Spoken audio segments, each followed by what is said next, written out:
අයිබෝවන් අද අපි කතා කරන්න යන්නේ උඩරට නිලම ඇඳුමෙන් විනාඩි 5කින් කොහොමද මනමාල මහත්මයෙක් හැඩ ගැන්වෙන්නේ කියලා. ඉතින් දීර්ඝ කාලයක් නිලම ඇඳුම හැඩ වෙන්න කාලය ගත කරන ඔයාලා විනාඩි 5ක් වගේ කෙටි කාලයකින් නිලම අඳින්න කැමතිද? ඉතින් අපි දීර්ඝ කාලීන අධ්‍යයනයකින් තමයි මේ නිලම ඇඳුම නිර්මාණය කළේ. උඩරට නිලම ඇඳුමේ තියෙන සාම්ප්‍රදායික ලක්ෂණ ඒ ආකාරයෙන්ම කිසිදු අඩුපාඩුවක් නැතුව මේකට අන්තර්ගත කරලා තියෙනවා. ඉතින් රාත්‍රී 1-2 වගේ වෙලාවල් ඉඳලා නිදි මරාගෙන දුක් විඳින මහන්සි වෙන්න ඔයාලට අවශ්‍ය වෙන්නේ නැහැ. ඉතින් අපි මේ නිර්මාණය කරලා තියෙන නිලම ඇඳුම විදේශ රටවල ඉන්න ඔයාලටත් ලංකාවේ ඉන්න මනමාල මහත්තුරුන්ටත් ඔයාලගේ මංගල අවශ්‍යතාවයන් සඳහා මංගල දිනේ සැරසෙන්නට මේ නිලම ඇඳුම යොදා ගන්න පුළුවන්. කිසිදු පුහුණුවක් නැති වුණත් නිලම හැඩ ගැනීමට Taman විසින්ම Tamanට මේක ඇඳ ගන්න පුළුවන් ආකාරයෙන් නිර්මාණය කරලා තියෙන්නේ.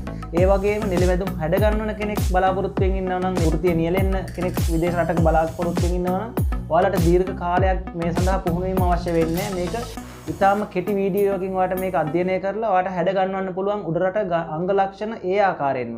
කිසිදු නිලම ඇඳුමේ විකෘතිතාවයක් නැහැ. ඒ ආකාරයෙන්ම අඳින්න ඒ ආකාරයෙන්ම හැඩය අන්තර්ගත කරලා මේක නිර්මාණය කරලා තියෙනවා. ඉතින් ඔයාලත් මේක උත්සාහ කරලා බලන්න. කිසිදු අපහසුතාවයක් නැහැ. ජීවිතේ ගන්න එකම මංගල අවස්ථාව මංගල උත්සවය.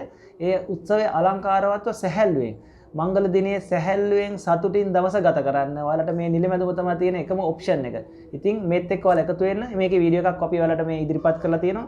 ඒක බලලා කොහොමද මේක අඳින්නේ ඒ දේ බලලා ඔයාලට තීරණය කරන්න පුළුවන්. ඉතින් එහෙනම් බොහොම ස්තුතියි ඔයාලා හැමෝටම.